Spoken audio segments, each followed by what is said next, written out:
ჩვენ სტუდია ნომერ 8 შემოგერთდათ პირდაპირ ეთერში და მე მიხარია რომ დღეს ამ გადაცემას გავუძღობი. გადაცემაში ვისაუბრებთ პოლიტიკურ პროცესებზე და იმ ღრმა პოლიტიკურ კრიზისზე, რომელიც ჩვენს ქვეყანაში შეიქმნა 28 ნოემბრის შემდეგ. გადაცემის ამ ნაწილში ჩვენ ანალიტიკოსი ლევან ლორთქიფანიძე ჩაგურთვება. მოგესალმებით ბატონ ლევან, გესმით თუ არა ჩვენი ხმა? მესმის, მოგესალმებით, დიდი მადლობა მოწვევისთვის. ბატონ ლევან, მოდით ამ წელს ჩვენ არ შეგვიფასებია პოლიტიკური პროცესები და 51 დღეა თუ არ ვცდები დღეს პროტესტის. სწორედ ამიტომ დავიწყოთ ამ პროტესტით, რომელიც 28 ნოემბრის შემდეგ ვერადავერ შეჩერდა ჩვენს ქვეყანაში და მდგომარეობა სტაბილურობისკენ კი არ მიდის, პირიქით უფრო და უფრო მეტად მწვავდება. მე ჩემი შეფასება ასეთია. თქვენ როგორ აფასებთ ჩვენს ქვეყანაში არსებულ აი უმწვავეს კრიზისს?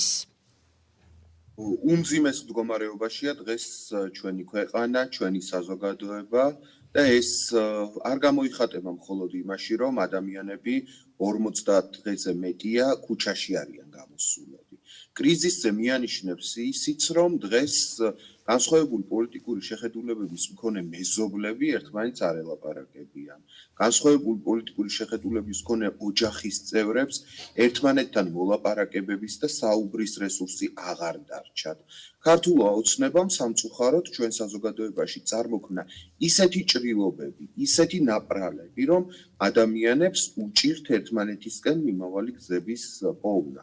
ხომ ხედავთ ჩვენ ამას ყოველდღიურად ჩვენს ცხოვრებაში. გახლეჩილია ნამდვილად საზოგადოება. გარდა ამისა, კრიზისზე მიანიშნებს ის, რომ ქვეყანაში ნელ-ნელა მყარდება ქალაქის ენაზე თუ ვიტყვით ცოტა ჟარგონულად, ეგრეთ წოდებული ბესპრეცედენტი. ეს რას გულისხმობს, ხო? ადამიანებს ცემენ ბიტებით, თქვათ დოლიძის ქუჩაზე, დაუმტვრევენ თავპირს, არავინ პასუხს არ აგებს. არავინ პასუხს არ მოთხოვს ხოლმე. პოლიციაში დარეკავ, ის პოლიცია ან მოვა შენს დასახმარებლად, ან არა. ან თუ მოვა, დამნაშავე შეიძლება გაუშვას. ჩვენ ხედავთ, თქვათ, გადამეტებულ სისხლის სამართლებრივ დევნას მოქალაქეების. აი მე მაგალითად მინდა გავიხსენო შესანიშნავი ქალბატონი, კარგად არის ღმერთმა კარგად ამყოფოს, ქალბატონი მაკა სახურია, რომელმაც 2008 თუ 9 წელს მეგის ქარდავას ისეთი ცილა გააწნა. მთელ ქართულ საზოგადოებას მოფხანა გული და დიდი გმირობა ჩაიდინა. რამდენი დღით დააპატიმრეს თუ იცით ქალბატონი მაკა სახურია? არც ერთი დღით. ის გამოუშვეს იმ სისხლიანი რეჟიმის დროსაც კი, ავტორიტარული რეჟიმის დროსაც კი, ეს როცა პოლიტიკური ვითარება გამწვავებულია, ის ხელისუფლებაც კი ერიდებოდა ცეცხლზე ნავთის დასხმას. დღეს ჩვენ ვხედავთ, რომ ერთ-ერთი ავტორიტეტული გაზეთისა და გამოცემის ხელმძღვანელი სილის გაწვნის გამო 4 წლიანი სისხლის სამართლებრივი მუხლით არის სასამართლოსთვის გადაცემული. ასე რომ ნახეთ, აი ამ კრიზისზე მიუთითებს ისიც, რომ ხელისუფლება ყოველდღიურად აძლიერებს ზეწოლას და უარს ამბობს კომპრომისზე, უარს ამბობს განსხვავებული აზრის მქონე ადამიანებთან დალაპარაკებაზე და ვინც მათ არ ეთანხმება, ყველას ვაცხადებენ ხან ჯაშუშებად, ხან მკვლელებად, ხან მოღალატეებად და ასე შემდეგ. აი ბატონ ლევან, მე მინდა ისევ საზოგადოების, ასე ვთქვათ, მხრიდან დაგისვათ ეს კითხვა, როგორც საზოგადოებას აინტერესებს ხოლმე და ჩემი მისამართით ისმევა ხოლმე კითხვა, რატომ არ ეკითხებით ასეთ დროს თუ მოსწონს მაგალითად პოლიციელზე თავდასხმა, პოლიციელზე სილის გაწვნა და ასე შემდეგ. აი მე მესმის, რომ ამას არავინ არ ამართლებს, მე მესმის, რომ შეიძლება აღელვებული იყო ადამიანი და მაშინ მოხდა ეს ყველაფერი, თუმცა ასე არ რეაგირებს საზოგადოება და ისინი ამბობენ, რომ აუცილებლად უნდა ის ძალიან ბევრი ადამიანის სათქმელს ვამბობ იმ ადამიანების, რომლებიც ყოველ შემთხვევაში ჩვენ გვირეკავენ და გვაკრიტიკებენ ამის გამო, რომ ასეთი ტიპის კითხვას არ ვსვავ მაგალითად რესპონდენტებთან საუბრის დროს. აი ამ ადამიანებს რა უნდა ვუთხრათ, როდესაც აქვთ ასეთი კითხვები, რომ თქვენ ამართლებთ ამას, მაგალითად პოლიციელზე თავდასხმას, ძალადობას და ასე შემდეგ. რას ვეუბნებით ამ ადამიანებს? ამ ადამიანებს ძალიან მარტივად შეგვიძლია უპასუხოთ, რომ ძვირფასო მეგობრებო, ჩვენც განვიცდით დღეს საქართველოში პოლიციის მდგომარეობას. განმარტებას. ჩვენ გვინდა რომ პოლიცია იყოს მოწოდების სიმაღლეზე, იბრძოდეს კრიმინალების წინააღმდეგ, იჭერდეს ბანდიტებს, ყაჩაღებს, ქურდებს, ცდილობდეს წესრიგის უზრუნველყოფას ამ საზოგადოებაში. დიახ, ჩვენ ეს გვინდა და თუ პოლიცია ასე იქცევა, მას ბუნებრივია არავინ თავს არ ესხმის, მაგრამ სამწუხაროდ მე დარწმუნებული ვარ პოლიციელთა ნების საწინააღმდეგოდ ქართულმა ოცნებამ ქართველი სამართალდამცველები გადააქცია რესტორნების მცველად. რატო უნდა იდგეს მთელი პოლიციის შემადგენლობა რომელიღაც რესტორანთან, რომ გირგვლიანის მოსამართლეები და სხვა საშინელი ხალხი, რომლებაც საქართველოში მართლმსაჯულება დაასამარეს, იყვნენ, ასე ვთქვათ, უსაფრთხოდ და უსაფრთხოდ უნდა იყვნენ, მაგრამ ხელი არ შეეშალოთ кейფში. აი, სხვისი кейფის დამცველი რატო უნდა იყოს ჩვენი პოლიცია? რატო უნდა იყოს ჩვენი პოლიცია, თქვათ, ნაძვისხის ანთების ცერემონიალის მცველი? არ აინთებოდა იმ დღეს, მეორე დღეს აინთებოდა. რატო უნდა დაამციროს ჩვენ პოლიციელი და ნაძვისხე და ზიზილპიპილოები დააცვევინო ქალაქის ცენტრში? მე ვფიქრობ, რომ დიახ, პოლიციელების დამცირება, როდესაც ისინი ხედავენ თვალწინ დანაშაულს და ვერ რეაგირებენ, იმიტომ რომ პოლიტიკური ნიშნით არიან შეზღუდულები, ხო? ჩვენ ნახეთ კადრები, ყველამ ნახა, როდესაც მოქალაქეები კონკრეტული რაღაც პატარა ბანდფორმირებების წარმომადგენელთა დაკავებისკენ მოუწოდებდნენ პოლიციას, თუ არ ვცდები ეს ბესიკის ქუჩაზე ხდებოდა და პოლიცია იდგა და არაფერს არ აკეთებდა, იმიტომ რომ სხვანაირ ბრძანება ასე რომ მეგობრებო, არავინ არ ამართლებს პოლიციელებზე თავდასხმას და დიახ, ჩვენ გვინდა ღირსეული პოლიცია, რომელიც მოწოდების სიმაღლეზე დგას, პოლიცია, რომელიც ნაძვისხებს, кейფებს და ბანდიტებს კი არ იცავს წესრიგს ამ ქვეყანაში. და აქვე აი ამ შეკითხვას ვინც დასვამს, იმ ხალხს მინდა ვუთხრა და შევახსენო ასევე ისიც მინდა შევახსენო, რომ ნახეთ პოლიციელებიც როგორ იქცევიან, მეგობრებო, ამაზე დავსვათ აქცენტი. ხო, აი დღეს რამდენიმე შემსვლელმა, რომელმაც მოინახულეს ქალბატონი მზია ამაღლობელი, თქვეს, რომ პოლიციის უფროსმა დგებუაძემ ჯერ წყლის დალევის უფლება არ მიცა დაპატიმრებულს, მერე საპირფარეშოში არ გაუშვა და ბოლოს სახეში შეაფუთქა, ხო? აი ესეთი პოლიციელები გვინდა ჩვენ? ან რატომ არ გეცნობათ, მეგობრებო, გვარი ბესელია, რომლებმაც სააკაშვილის პერიოდში ეს ბესელია იყო მთავარი სპიკერი, დეტექტივი ბესელია, რომელმაც ეკა ბესელიას ძმა და შვილი დაიჭირა და იქ საშინელ პოლიტიკურ ანგაჟისწორებას სააწარმოებდა მაშინდელი ოპოზიციონერის მიმართ. ან რატომ არ გეცნობათ თქვენ ბატონი ზვიად ხარაზიშვილი, რაღაც მოფერებით სახელებს რო ეძახიან, ამას მე კატეგორიულად ვეწინააღმდეგები, რომელიც ეს კაცი ფიგურირებს იმ ვიდეოში, როდესაც ვანო მერაბიშვილი ორგვამს ითხოვს. მის გვერდით დგას იმ პოლიციის ნაწილია, რომელიც 9 წლის განმავლობაში საქართველოს მოქალაქეებს იჭერდა, აწამებდა, თავპირს ულეწავდა. ამ პოლიციელებზეა საუბარი და ამ ხალხზე მიდის დღეს მსჯელობა. ასე რომ ჩვენ გვინდა ღირსეული პოლიცია, მაგრამ არ გვინდა რომ ყავდეს პოლიციელები, რომლებიც ემსახურებიან კანონის ნაცვლად, ემსახურებიან ირაკლი გობახიძეებს და სხვა ასეთ შეურაცხად. კი, აი ბატონ ლევან, რა განცდა გიჩნდებათ მაშინ, როდესაც ისმენთ ვთქვათ განცხადებებს იმის თაობაზე, სამართალდამცავი, ასე ვთქვათ, ორგანოების მხრიდან, მაგალითად, რომ ძალის გადაჭარბებას არ აქვს ხოლმე ადგილი და რეალურად ვისმენთ 500-ზე მეტი დაპატიმრებული ადამიანიდან, რომლებიც დააპატიმრებს ამ აქციების მსვლელობის დროს, თითქმის ნახევარზე მეტი ალბათ საუბრობს იმაზე, რომ უდიდეს დამცირებას, უდიდეს ფსიქოლოგიურ წნეხს განიცდიან ხშირ შემთხვევაში ფიზიკურ, ასე ვთქვათ, ანგარისწორებასაც კი აქვს ადგილი ხოლმე. აი ამ ისტორიებს, როდესაც ისმენთ მათი ადვოკატების მხრიდან და როდესაც გესმით ასეთი ფაქტების შესახებ, რა პარალელს ავლებთ ნაციონალური მოძრაობის რეჟიმთან, იმიტომ რომ რაღაცნაირად თითქოს ზღვარი წაშლილია, ჩვენ როდესაც ვსაუბრობთ 2012 წელს, რომ ქართული ოცნება იმისთვის უნდა მოსულიყო, რომ ადამიანების უფლებები ითელებოდა ფეხქვეშ და ვთქვათ, ადამიანის უფლებების დაცვის კუთხით მეტი უნდა გაკეთებულიყო, შეცვლილიყო ის ვითარება, დღეს გვესმის, რომ რაღაცნაირად წინა რეჟიმს ემსგავსება ძალიან ქართული ოცნება აი ამ ნაწილში თავისი ქმედებებით. აი თქვენს ეთერში როგორც ხედავ, გადის ის კადრები. კი, ბატონო. დაახლოებით 57 ვიდეო ფაილი მაქვს ჩემს კომპიუტერში, რომელიც გავუგზავნე დაინტერესებულ პირებს ქვეყნის შიგნით თუ ქვეყნის ფარგლებს გარეთ, სადაც ასახულია როგორ ამეტებს პოლიციელი თავის ძალას, ხო? რა საჭიროა, რომ ძირს დაგდებულ ადამიანს სახეში ორჯერ ჩაარტყა წიხლი. და მე მუცელში ჩაარტყა წიხლი. რა საჭიროა, როდესაც მთაწმინდაზე ზედა ქუჩებზე ერთ ადამიანს მოსდევს 30 პოლიციელი და მე დაიჭერენ, წრეში მოაქცევენ, ურტყამენ, ცემენ, ასისხლიანებენ, ხო? ეს არ არის ძალის გადამეტება. ამას ვერ ხედავს დღეს მთელი საქართველო, ამას ვერ ხედავს თქვენი ტელემაყურებლები, ყველანი ხედავენ. და ყველაფერი ცხადია. უბრალოდ იცით რაშია საქმე? მე მახსენდება ახლა ცოტა ხნის წინ პროფესორ ლელა გაფრინდაშვილის მიერ ნათქვამი შესანიშნავი ფრაზა. მან ჩვენი საზოგადოება დაყო რამდენიმე ნაწილად. ჩვენ საზოგადოებაში არიან ადამიანები, რომელთათვისაც ძალადობა მიუღებელი იყო სააკაშვილის პერიოდში, მაგრამ დღეს მისაღებია. არიან ადამიანები, რომლებისთვისაც მაგალითად ნაცები, რომლებიც ამბობენ, რომ ჩვენ დროს ძალადობას რა უჭირს, უნდა ყოფილიყო და აი დღეს რო არის ძალადობა, არის საშინელება.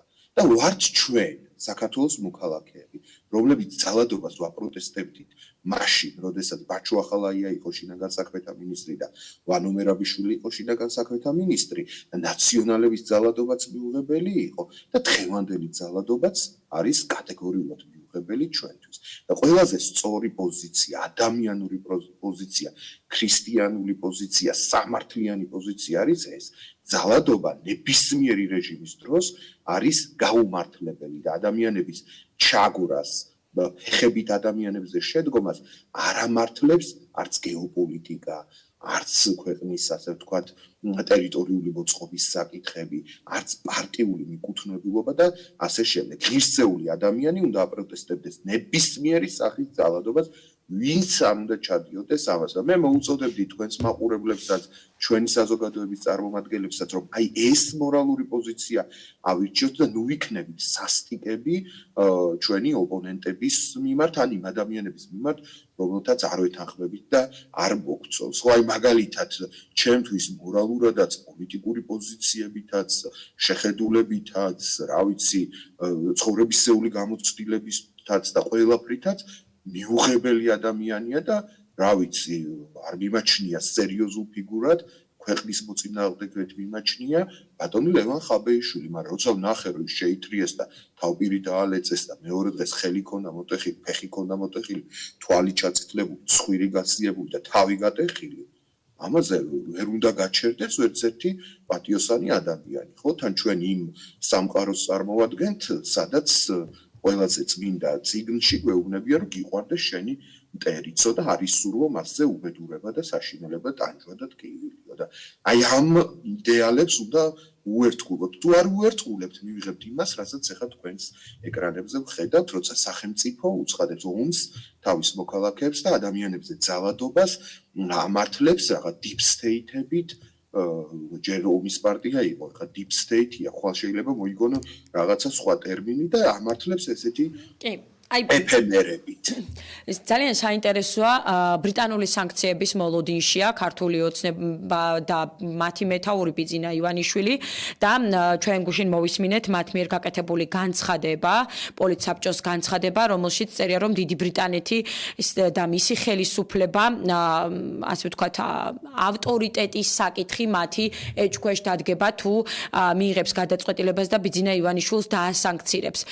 თქვენ როგორი დამოკიდებულება გაქვთ აი ამ ტონით საუბრის, ასე ვთქვათ, განშორს არ ვართ, იმიტომ რომ გვესმის ეს ტონი ჩვენ ძალიან ხშირად ქართული ოცნების მხრიდან და კიდევ ერთხელ ამის გაგრძელებაა ეს ბუნებრივია ქართული ოცნების მხრიდან, როდესაც იქ ჩამოთვალა, რომ თქვენ არ უნდა დაემსგავსოთ მაგალითად ევროკავშირს და ასე შემდეგ და თან გვეუბნებიან, რომ ევროკავშირში აუცილებლად გაწევრიანდება ჩვენი ქვეყანა და მათთვის კარგია ევროკავშირი და ეგ გაწევრიანება და თან მაგალითად მოყავთ, რომ მათ არ უნდა დაემსგავსოთ და ვთქვათ, აი ამ სირცხვილს და ასე ვთქვათ, არ უნდა შეუერთდეს მოკლედ დიდი ბრიტანეთი და არ უნდა დაასანქციროს ბიძინა ივანიშვილი. თქვენ რას ფიქრობთ? ხართ თუ არა მოლოდინში, რომ იქნება ასეთი გადაწყვეტილება მიღებული დიდი ბრიტანეთის მხრიდან და ბუნებრივია ეს არის ძალიან დიდ ფინანსურ, ასე ვთქვათ, დანაკარგებთან ბიძინა ივანიშვილისთვის დაკავშირებული და რამდენად დიდ ზიანს მიაყენებს ეს ასევე საინტერესოა. იცით ეს ცნობილი ქართული გამოთქმა მახსენდება ჩვენი ყოველდღიურობის ნაწილი რო არ არის სასაცილო იქნებოდა სატირალი რომ არ იყოს. აი მართლა ვიტირო თუ ვიცინო, არ ვიცი, როდესაც ქართული ოცნება ამბობს რომ ბიძინა ივანიშვილის დასანქცირების გამო გაერთიანებული სამეფოს ავტორიტეტი გაცამტვერდება და მიწასთან გასწორდება. ვინ არის ეს ბიძინა ივანიშვილი ესეთი მთელი მსოფლიოსთვის, რომ მის მიმართ სანქციების დაწესება არ დაწესებაზე გადის, რა ვიცი, მრავალსაუკუნოვანი იმპერიის, რომელიც დღემდე შემორჩა გარკვეულ წილად ავტორიტეტის საკითხი, ხო? ეს ხო სასაცილოა, ეს ხო არასერიოზულია. ამას ხო ყველა ხედავს, ხო? დიდ ბრიტანეთს გენოციდებია ნაწარმოები მესამე სამყაროს ქვეყნებში და ის შერჩა და იმის გამო არ განადგურებულა ამ ქვეყნის ავტორიტეტი და ეხლა ერთი საჩხერელი ბიზნესმენის დასანქცირების გამო მოისპოვა, ხო? ნუ ეს არასერიოზულია, ეს ერთი საკითხი. მეორე საკითხი ცით რა არის, აი ეს მაგ წერილშიც ძალიან ჩანდა. აი მე თქვენ ხო გაქვთ ეს ინტერაქტიული გადაცემები, ძალიან კარგია და ხალხის ხმა ეს vox populi ისმის ამ გადაცემაში და ერთხელ აი თუ გექნებათ საშუალება დასვით ესეთი შეკითხვა, რომ რა არის ეს გლობალური ომის პარტია ასეთი, რომ მოერია შეერთებულ შტატებს და მის ბიზნეს ელიტას, დაიმორჩილა და დაიმონა საფრანგეთის პრეზიდენტი. საკუთარ მსახურად აქცია გერმანიის ხელისუფლება, აკონტროლებს ფინანსურ და მიგრაციის ნაკადებს და მსოფლიოში და ერთადერთი ადამიანი, ვისაც ვერ მოერია, ძრა ვერ უყო, ვერაფერი ვერ დაუშავა, ეს არის ბატონი ბიძინა ივანიშვილი. ანუ მთელი მსოფლიო არის უკაცრავად გამოთქვისთვის ჩმორი გლობალური ომის პარტიის და ჩვენ ყავს ლიდერი, რომელსაც ვერავინ ვერ ერევა და არის ყოვლის შემძლე, ხო? ესეც ხო არასერიოზულია. თუ ვინმეს უნდა ბიძინა ივანიშვილის მოსპობა და მიწასთან გასწორება, ამას გააკეთებენ ეს ქვეყნები და ვერც ბიძინა ივანიშვილი და ვერც მამუკა დინარეძე ვერ მოერევიან შეერთებული შტატების სახელმწიფო დეპარტამენტს ან გერმანიის საგარეო საქმეთა სამინისტროს ან ბრიტანეთის foreign office. და აი ეს პროცესია დაწყებული, ხო? ამდენი ხანი ხო დაცინოდნენ დასავლეთს, აშატირებდნენ, თქვენ არაფერი არ შეგიძლიათ, რას დავხართ, რა დღეში ხართ და ასე შემდეგ ხო ეუბნებოდნენ ამას. აი რა შეუძლიათ დასავლეთს. აგერ მაგნიტსკის სიაში არის ჩვენი შინაგან საქმეთა მინისტრი, მცხვენია ამის, არ მიხარია ნამდვილად, მცხვენია რომ ჩვენი ქვეყნის შინაგან საქმეთა მინისტრი არის სოფლიო რანგის დამნაშავების და ჯალათების ჩამონათვალში, ამას მოხერხება უნდა რომ მაგნიტსკის სიაში აღმოჩნდე და ვხედავთ იმას, რომ ამერიკის ხაზინა და დოლარში ოპერაციას ვერ აწარმოებს ივანიშვილი და მისი გარემოცვა. ნახავთ ახლა რომ საქართველოს პოლიტიკური ელიტის წარმომადგენლები მთლიანად ამერიკის სანქციების ქვეშ იქნება და უკვე ბრიტანეთს გადმოედება ეს წესია, ესე თავიდან ამერიკა აწესებს ასე ვთქვათ სანქციებს და მერე ნელ-ნელა უფრო დემოკრატიული ქვეყნები ნელ-ნელა იღებენ გადაწყვეტილებებს. გერმანიაში ახალი კანცლერი იქნება ალბათ თებერვლიდან, იქაც იგივე გადაწყვეტილებებს მიიღებენ და ნახავთ ჩვენ ადამიანებს, რომლებიც, რა ვიცი, ვენესუალურ ბოლივარში გააკეთებენ გადარიცხვებს და გადმორიცხვებს და დოლარი, ევრო მათთვის ხელმიუწვდომელი იქნება. უნდათ ეს აი მიიღებენ აი ამ აი ბატონ ლევან, ქართულ ოცნებას რა რესურსი, რა ძალა და რა გზარჩება აი ასეთ მოცემულობაში, იმიტომ რომ თითქოს არაფერი არ მოქმედებს ქართულ ოცნებაზე ამ დღეების განმავლობაში, რომ ვაკვირდები, აი შეფასებები, რაც მესმის ანალიტიკოსების მხრიდან, თუნდაც ის გზავნილები, რომელიც მოდის საერთაშორისო დონეზე, ძალიან მშვიდად ხვდებიან ამ ყველაფერს და ისევ იმ რეჟიმში არიან, რომ მე რა არაფერი, ეს არაფერს არ ნიშნავს და ეს პროპაგანდა იმდენად ძლიერია, რომლითაც საკუთარ ამომრჩევლებზე გავლენა აქვთ, მე ვიტყოდი ასე, მუშაობს და ამ ადამიანებს ჯერათ, რომ ქართული ოცნება არის ის ერთადერთი ძალა, რომელსაც მშვიდობა უნდა ჩვენს ქვეყანაში და დანარჩენი ყველა ერთად გაერთიანებული და ის ახალგაზრდები, პოლიტიკოსები იქნებიან თუ ადამიანები, რომლებიცაც არ მოსწონთ ეს რეალობა, არიან ომისთვის მოწადინებული ადამიანები და უნდათ ამ ადამიანებს თითქოს ნაციონალური მოძრაობის დაბრუნება ამ ქვეყანაში. რეალობა რა არის და შეუძლია თუ არა ქართულ ოცნებას აი ამ მოცემულობით კიდევ რამდენიმე წელი იყოს აი ასე მოჩვენებით სიმშვიდეში რეალურად ამის რესურსი თუ გააჩნიათ. თავდაპირველად არ დაგეთანხმებით თქვენ შეფასებაში ნამდვილად ადეკვატური და ნორმალური ხელისუფლება არ მოიქცევა ისე, როგორც დღეს ქართული ოცნება იქცევა. ამ სანქციებს, ამ ზეწოლას გავლენა რომ აქვს, იმიტომ არიან ასეთი არაადეკვატურები, შეშინებულები და გაგიჟებულები ხელისუფლების წარმომადგენლები. ამიტომ უმიზნებენ ისინი ზარბაზანს ბეღურას. და ბეღურებზე ნადირობენ ზარბაზნით. ხო, აი მეტი რა შეიძლება დაერქვას, როდესაც დოვლიცის ქუჩაზე მაღაზიიდან გამოდიან გამყიდველები, პლაკატი უჭირავთ, 1 საათში უკან შებრუნდებოდნენ და მაღაზიის წინ გამოსულ გამყიდველებს მიუგზავნი ბეისბოლის ჯოხებით შეიარაღებულ ხალხს, ხო? ან მეტი რა შეიძლება დავარქვათ ბეღურებზე ზარბაზნით ნადირობის გარდა, როდესაც ჟურნალისტს, რომელსაც არც ისე დიდი გავლენა აქვს ახლა მასებზე, იმ ჟურნალისტს 4 წლით აკავებ მხოლოდ იმის გამო, რომ პოლიციელის შეგინებას და პროვოკაციას წამოაყენებს. სამაგალითოდ დასჯის მცდელობას გავს ეს ხომ ალბათ? სამაგალითოდ დასჯის მცდელობას გავს და შეშინებულები რო არიან და აგრესიას და სისასტიკეს რომ ვეღარ აკონტროლებენ, აი ამას გავს ეს ყველაფერი. ასე რომ ცუდ დღეში არიან. მეორეს მხრივ მე თქვენი შეფასების მეორე ნაწილს სრულად ვიზიარებ, პროპაგანდა მუშაობს, ძალიან კარგად მუშაობს, იმიტომ რომ ჩვენ ყავს საშინელი ოპოზიცია. ოპოზიციამ არც არჩევნების მიმდინარეობის დროს და არც ეხლა არაფერი არ თქვა თავისი გეგმების შესახებ მშვიდობის თაობაზე. მშვიდობის დროშა და მშვიდობის საკითხი მთლიანად გადაულოცა აი ამ ფარისევლების კრებულს, რომელსაც ქართული ოცნება ქვია. წყობრი პოზიცია იმის შესახებ, როგორ დაიცავენ ჩვენს ქვეყანაში მშვიდობასა და სტაბილურობას, აი ამ ძალებს არ აქვთ. და ამიტომ მუშაობს ეს პროპაგანდა და ამიტომ ასე ვთქვათ გადგმული ფესვი ქართულ ოცნებას, ქართული საზოგადოების გარკვეულ ნაწილში, მაგრამ ეს უმრავლესობა არ არის ეს ნაწილი. ეს ყოველი მეორე საქართველოს მოქალაქე ქართული ოცნების მხარდამჭერი არ არის. ამას ჩვენ ყველა ვგრძნობთ და ხვდებით, რომ ეს ხელისუფლება მიტაცებული აქვს ჩვენს ასე ვთქვათ დღევანდელ მართლ გუნდს და აქტო მართლ გამოსავალი რომ გითხრათ ბატონ ლევან რა შეიძლება ამ შემთხვევაში გამოსავალი აღმოჩნდეს აი ამ ძალიან რთული ვითარებიდან ირმა ინაშვილიდან დაწყებული სალომე ზურაბიშვილით დამთავრებული მთელი ქართული პოლიტიკური სპექტრი თუ საზოგადოებრივი ჯგუფები როგორი შეხედულების და წარსულისაც არ უნდა იყვნენ ისინი ყველა საუბრობს ერთ გამოსავალზე ეს გამოსავალი არის ხელახალი არჩევნები. მაგრამ ნახეთ, ქართულ ოცნებას ძალიან ძვირი დაუჯდა ეს არჩევნები. უამრავი ფული ამოიღო ბიზნეს სექტორიდან, უამრავი ფული დახარჯა საკუთარი ჯიბიდან და მხოლოდ ამის ხარჯზე მოახერხა ამორჩევლის მობილიზება და აი ამ შედეგების წარმოდგენა, ხო?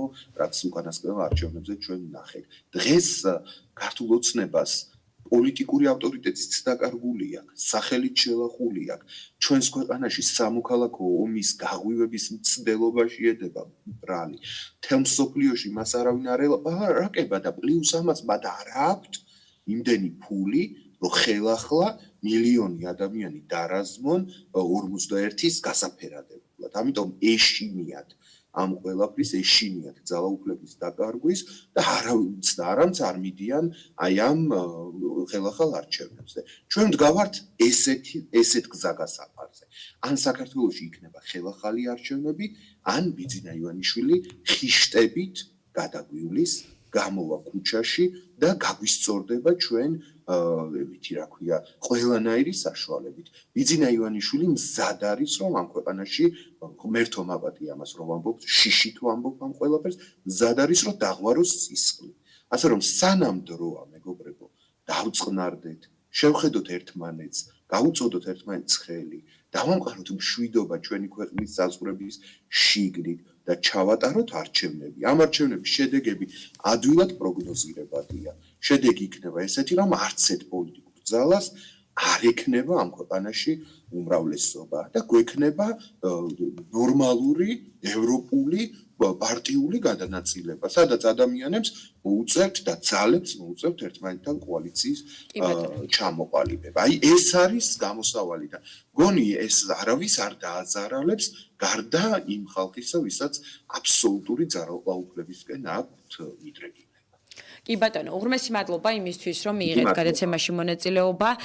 ლევან ლორთქიფანიძე გვერდებოდა გადაცემის ამ ნაწილში, ანალიტიკოსი, რომელთან ერთადაც შევაჯამეთ თუ რა ხდება ჩვენს პოლიტიკაში, ჩვენს ქვეყანაში და როგორც ხედავთ, რამდენიმე ასე ვთქვათ, დღეა და 51 დღეა ჩვენს ქვეყანაში უკვე სერიოზული საპროტესტო აქციები მიმდინარეობს, ყოველდღიურად ქუჩაში გამოდის უამრავი ადამიანი 28 ნოემბრის შემდეგ, ეს ხდება ყველაფერი 28 ნოემბრის შემდეგ და სწორედ იმ